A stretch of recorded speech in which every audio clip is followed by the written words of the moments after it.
আমার প্রিয় বন্ধুরা, আজকে একটু অন্যরকম তোমাদের রান্নার ভিডিও দেখাচ্ছি। এটা হলো আমি নিজে হাতে উনুন বানিয়েছি ছাদের উপরে। সেই উনুনে রান্না করছি পাবদা মাছ সর্ষে পোস্ত দিয়ে। দেখো, পাবদা মাছে নুন হলুদ মেখে ভেজে নিচ্ছি। উনুনটা আমি নিজে হাতে বানিয়েছি, এই প্রথম আমি উনুনে রান্না করছি। গ্যাস তো আছেই, কিন্তু গ্রামের সবাই রান্না করে দেখি, কিন্তু আমাদের শহরে তো করা সম্ভব না, তাই আমি ছাদের উপরে করছি। দেখো, সব মশলা গামলি করে সব উপরে নিয়ে গেছি। আমি একটু এলোমেলোই আছি, রান্না করছি রোদ্রে বসে। শীতের সময় ভীষণ ভালো লাগে, আমার তো খুব পছন্দ, তাই আমি একটা নিজে হাতে করে তোমাদের সঙ্গে দেখাচ্ছি। আজকে একটু অন্যরকম জায়গা, অন্যরকম রান্না। ভীষণ পাবদা মাছ আগেও আমি করেছি, কিন্তু উনুনে করিনি, এই উনুনে প্রথম করলাম। ভীষণ রান্না করতে এত তাড়াতাড়ি হয়ে গেছে তোমাদের বোঝাতে পারবো না, ভীষণ ভালো। দেখো, পাবদা মাছ ভাজা হয়ে গেছে, মাছগুলো আর তুলবো না, এর ভিতরে সর্ষে পোস্তটা দিয়ে দেবো। কালো জিরা ফোড়ন দিয়েছি। দেখো, সর্ষে পোস্তটা বেটে রেখেছিলাম, সেটা দিয়ে দিলাম।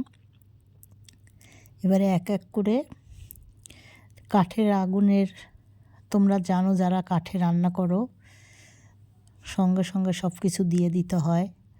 একটু জল দিয়ে দিচ্ছি।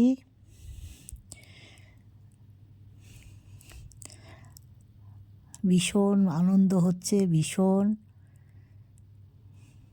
ছেলে ক্যামেরা করে দিচ্ছে আমি রান্না করছি।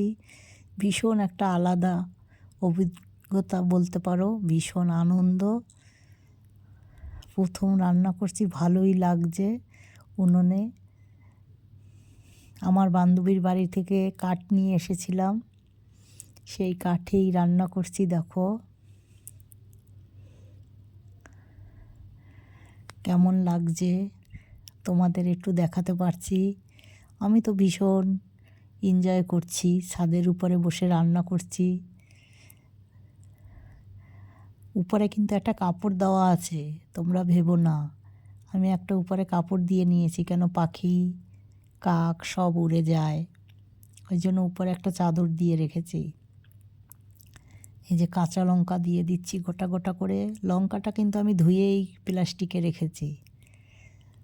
দেখো, সর্ষে পোস্ত দিয়ে পাবদা মাছ উনুনে রান্না করছি, কেমন লাগছে। অবশ্যই উনুনের অভিজ্ঞতা একটা আলাদা, উনুনের খাওয়া আলাদা টেস্ট।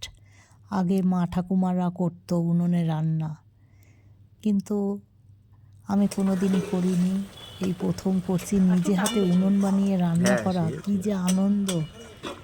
দেখো কেমন লাগছে, অবশ্যই জানাবে। আর বেশি বেশি করে শেয়ার, লাইক আর সাবস্ক্রাইব অবশ্যই করবে। দেখো, আমার পাবদা মাছ রেডি, নামিয়ে দিচ্ছি। কড়াইটায় আমি মাটি লিপে নিয়েছি, না হয়তো কালি হয়ে যাবে কড়াটা। তাই পাবদা মাছটা কেমন হলো অবশ্যই জানিও, আর আমাকে